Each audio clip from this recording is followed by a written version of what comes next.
Dalam nama Bapa dan Putra dan Roh Kudus. Amin. Tuhan bersamamu dan bersama rohmu. Pembacaan diambil dari Kisah Para Rasul, bab 8 ayat 1b sampai 8. Setelah Stefanus dibunuh, mulailah penganiayaan yang hebat terhadap jemaat di Yerusalem. Mereka semua kecuali rasul-rasul tersebar ke seluruh daerah Yudea dan Samaria. Orang-orang saleh menguburkan mayat Stefanus serta meratapinya dengan sangat. Tetapi Saulus berusaha membinasakan jemaat itu. Ia memasuki rumah demi rumah dan menyeret laki-laki serta perempuan keluar, lalu menyerahkan mereka untuk dimasukkan ke dalam penjara.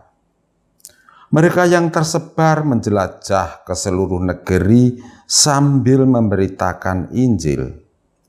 Filipus pergi ke suatu kota di Samaria dan memberitakan Mesias kepada orang-orang di situ.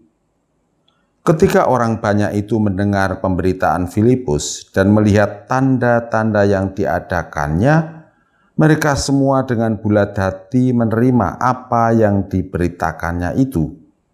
Sebab dari banyak orang yang kerasukan roh jahat, keluarlah roh-roh itu sambil berseru dengan suara keras, dan banyak juga orang lumpuh dan orang timpang yang disembuhkan. Maka sangatlah besar sukacita dalam kota itu. Demikianlah sabda Tuhan. Syukur kepada Allah.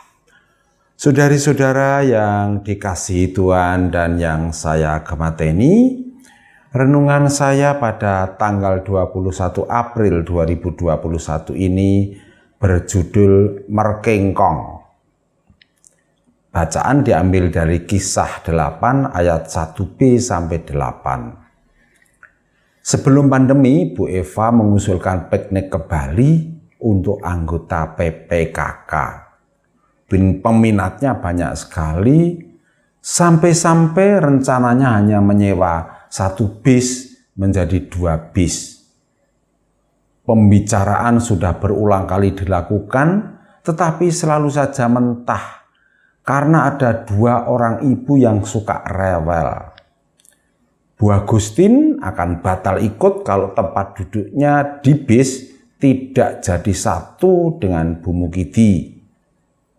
Bu Eri mengancam akan turun di kota sebelum penyeberangan Jawa Bali kalau musik yang diputar selama perjalanan tidak banyak campur sarinya. Untungnya pandemi muncul sebelum keberangkatan sehingga piknik ditunda sampai sekarang. Mendengar itu Pak Mukidi cuma senyum-senyum. Tetapi karena didesak istrinya dengan enggan, Mukidi juga komentar. Elah bu, kalau aku jadi kamu, aku gak ikut. Lawang Bu Agustin dan Bu Eri itu memang tukang bikin ribut kok. Terkadang masalah kecil dibesar-besarkan, sehingga bikin gaduh saja. Saudari-saudara, di dunia ini ada 4 macam orang. Pertama, pusat solusi. Orang jenis ini biasanya tenang, bijaksana, ramah, dan membawa damai. Hampir semua masalah bisa diatasi kalau ada dia. Contoh kuat adalah Filipus dari bacaan Kisah Para Rasul tadi. Dia datang ke Samaria, dan banyak orang dengan sebulat hati menerima pemberitaannya. Roh-roh jahat diusirnya, orang lumpuh dan timpang disembuhkannya. Pokoknya kehadirannya membawa damai sejahtera. Kedua, orang yang menjadi bagian dari solusi. Orang jenis ini terkadang bisa menjadi pusat solusi. Yang dipikirkan adalah bagaimana menemukan jalan keluar dan bagaimana tetap berpegang pada tujuan yang mau dicapai. Ketiga, orang yang menjadi sumber masalah. Kehadiran orang ini membuat orang lain was-was, takut kena kritik, takut kena semprot. Dan terkadang kritiknya kurang proporsional seperti Bu Eri dan Bu Agustin. Kalau tidak hati-hati, orang jenis ini bisa menyeret orang lain melupakan tujuan dan sibuk mempermasalahkan sarana dan prasarana. Mahwel adalah bahasa Belanda yang berarti tidak boleh dan yang boleh.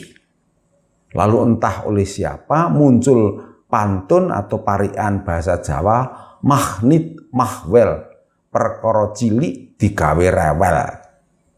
Orang jenis ini pula yang kerap disebut orang merkengkong, yang artinya berada di mana saja, tidak bisa pas, tidak klik. Keempat adalah orang yang menjadi bagian dari masalah. Mirip dengan orang nomor 3, orang ini mengacaukan dan memutarbalikkan antara sarana dan tujuan. Soal tempat duduk di bis itu soal sarana bukan tujuan. Mestinya duduk di mana saja, dengan siapa saja, musik apa saja, itu tidak penting. Tidak usah diributkan. Yang penting sampai ke Bali. Saudara-saudara, Anda termasuk yang mana dari keempat jenis itu? Kalau ditanya Anda kepingin menjadi orang mana? Kebanyakan Anda kepingin menjadi orang yang menjadi pusat solusi. Itu benar. Untunglah kita diberi pelajaran oleh Santo Fransiskus Assisi sehingga kita bisa menjadi orang-orang yang mirip Filipus sebagai pusat solusi dan bagian dari solusi. Bukan menjadi bagian dari masalah, apalagi sumber masalah. Loh, apa pelajaran dari Santo Fransiskus itu? Ialah doa. Jadikanlah aku pembawa damai yang terdapat dalam puji syukur nomor 221. Kebanyakan orang menjadi tenang dan damai setelah mendaraskan doa ini dengan sepenuh hati dan sepenuh perasaan. Perasaan damai itulah yang menjadi dasar para pembawa solusi dan bagian dari solusi. Amin.